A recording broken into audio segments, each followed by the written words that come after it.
Soy Johan Ramírez. Bienvenidos al programa. Ismael El Mayo Zambada, líder y cofundador del Cartel de Sinaloa, fue detenido este viernes en Estados Unidos junto a Joaquín El Chapito Guzmán, hijo del narcotraficante mexicano El Chapo Guzmán. Según el Wall Street Journal, ambos pensaban que estaban inspeccionando aeródromos clandestinos en el territorio mexicano, pero en realidad habían aterrizado en suelo estadounidense y allí los esperaban agentes del FBI. La detención de ambos supone un duro golpe para el Cartel de Sinaloa. Zambada era uno de los narcotraficantes más buscados en México y Estados Unidos. Desde hace varios años, este se mantenía en abierto enfrentamiento con los hijos de Joaquín El Chapo Guzmán para hacerse con el control del Cartel de Sinaloa. Los dos enfrentan ahora múltiples cargos en Estados Unidos por liderar las operaciones criminales del cartel, incluidas sus letales redes de fabricación y tráfico de fentanilo. Estos son los rostros de una de las organizaciones de narcotraficantes más violentas y poderosas del mundo, el Cártel de Sinaloa. A la izquierda, Ismael El Mayo Zambada y a la derecha, Joaquín Guzmán López. Ambos se encuentran detenidos en Estados Unidos tras aterrizar en Texas a bordo de un avión privado. Ismael Zambada García, o El Mayo, cofundador del cártel, se enfrenta a cargos por tráfico de fentanilo, blanqueo de dinero, delitos con armas de fuego, secuestro y conspiración para asesinar. El segundo, Joaquín Guzmán López, es hijo del otro cofundador del cártel, conocido como El Chapo, y se enfrenta a cargos por tráfico de grandes cantidades de cocaína, heroína y metanfetamina, entre otras drogas.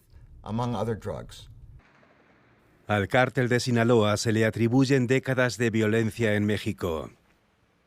Fue fundado en la década de 1980 por Ismael Zambada García y Joaquín El Chapo Guzmán.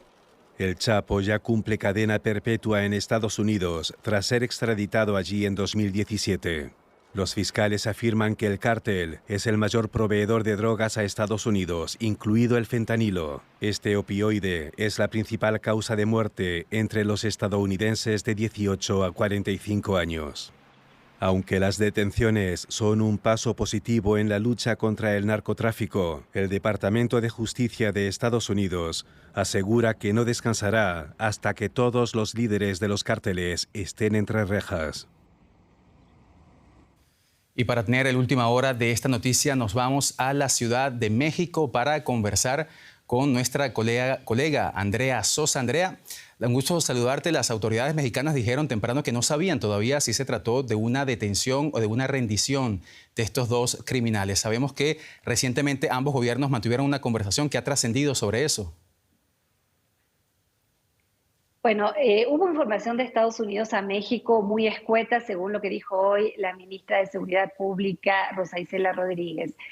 En México no se sabe qué pasó porque Estados Unidos no les ha informado. Las versiones son varias y cada una tiene su parte interesante. Por un lado está la versión tradicional del arresto, que es lo que dijo Estados Unidos, fueron arrestados, pero se habla también, por un lado, de una entrega pactada, de la posibilidad de una entrega pactada, o de una traición por parte del capito detenido, el hijo del Chapo, hacia Ismael El Mayo Zambada, que fue detenido con él.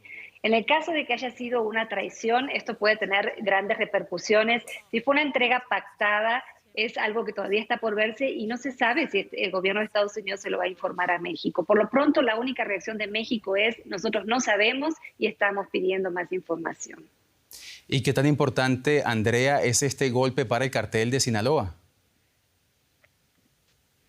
Bueno, es un golpe importante porque el Mayo Zambada es uno de los líderes históricos del narcotráfico mexicano, probablemente el único gran líder histórico que quedaba. Pero en la práctica, la detención de un capo, por más importante que sea, no significa el fin de las actividades criminales de una organización. Los cárteles del narcotráfico y el cártel de Sinaloa en particular no son estructuras jerárquicas ya donde hay casi un rey que domina sobre todos. Son células, distintas células con distintos jefes que compiten entre sí, pelean entre sí, colaboran entre sí. Entonces agarran a un capo, como fue en su momento al Chapo Guzmán, y el negocio sigue viento en popa, es decir, no hay ninguna afectación realmente grande. Podría ocurrir lo mismo con el cártel de Sinaloa, donde hay otros líderes, otros hijos del Chapo todavía en actividad, y también el hermano y distintas personas que tal vez no son nombres tan conocidos, pero que mantienen la actividad. Los cárteles son grandes empresas. La detención del gerente general no pone fin a la empresa. Detenidos dos de los líderes fundamentales del cartel de Sinaloa, pero esta organización criminal parece lejos de detener sus acciones criminales. Nos los contaba Andrea Sosa desde la Ciudad de México. Andrea, muchas gracias y hasta la próxima. Y seguimos analizando esta noticia con la que se despertó América Latina este viernes, y para ello recibimos en el programa al profesor Javier Oliva Posada, catedrático de la Facultad de Ciencias Políticas y Sociales de la UNAM, que nos acompaña desde la Ciudad de México. Señor Oliva, un gusto saludarlo. Algo que me llama muchísimo la atención es que todavía a estas alturas México no sepa cómo ocurrió la detención de estos dos narcotraficantes. ¿Qué lectura le podemos dar a esta falta de comunicación entre ambos gobiernos cuando se trata de un tema tan importante como el tráfico de drogas? Sí, muchas gracias, Johan. Desde luego que es un tema muy sensible, porque por voz directa de la responsable de seguridad pública del gobierno federal reconoce que no había ninguna participación de parte de las autoridades mexicanas, y que en ese sentido pues el operativo se llevó en territorio estadounidense con investigaciones de Estados Unidos. Hay que recordar que las relaciones entre la DEA y el gobierno del presidente López Obrador a lo largo del sexenio, que ya está por terminar, fueron relaciones verdaderamente ríspidas, difíciles. Recordaremos eventos en donde el presidente señalaba a la DEA que actuaba sin ningún protocolo, sin ningún control, que incluso, Johan, llevó a que el gobierno mexicano y el Congreso de la Unión, la Cámara de Diputados en particular, modificara la Ley de Seguridad Nacional para tratar de controlar desde esa perspectiva las acciones de los agentes acreditados de la DEA en México. ¿Y qué supone la detención de estos dos importantes narcotraficantes para el cartel de Sinaloa? Es algo muy importante, obviamente, para esta organización, pero no es la primera vez que podemos observar alguna decisión. Recordemos que está la salida de lo que era un grupo de sicarios, los hermanos Beltrán Leiva, por ejemplo. También en su origen, Nueva Generación es una subescisión o una salida, una fractura del grupo de Sinaloa en Jalisco, y que en estos términos implica sí una afectación importante, pero está actuando el hermano de Joaquín Guzmán, Aureliano Guzmán. Están, por supuesto, los hermanos y los hijos de Ismael Zambada, que seguramente se harán cargo de la parte de la organización en el tráfico de drogas.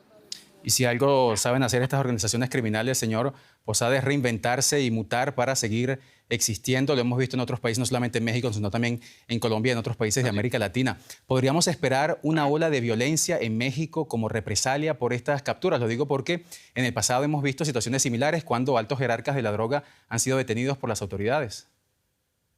Bueno, déjame decir una cosa que me parece que es clave. Esta detención o entrega o traición o lo que sea, es la detención más importante del narcotráfico en México en lo que llevamos del siglo XXI. Es decir, estamos hablando de una cabecilla muy importante en la estructura criminal en general de México, y yo diría incluso del continente americano. Y la experiencia, desafortunadamente, Johan, arroja que en cuanto se detiene o neutraliza a alguno de estos líderes, la tendencia es la fragmentación y la lucha por quedarse con el control de algunos de los segmentos del tráfico de drogas. Desafortunadamente nunca logran rearticularse, y en cambio sí tenemos muchas representaciones violentas locales a raíz justamente de la detención de los que en ese momento son los líderes de las organizaciones. Ojalá, y dada la dimensión e importancia, este es uno de las dos organizaciones criminales más importantes que hay en México, y que tienen estas representaciones, por decirlo así, como estructuras criminales en varias partes de la República. Una fragmentación, desafortunadamente, sí traería consecuencias de violencia en primera instancia. La captura más importante en el narcotráfico mexicano del siglo XXI, así lo analiza el profesor Javier Oliva Posada, catedrático de la Facultad de Ciencias Políticas y Sociales de la UNAM. Señor Posada, muchísimas gracias y hasta la próxima. Hasta la próxima, muchas gracias.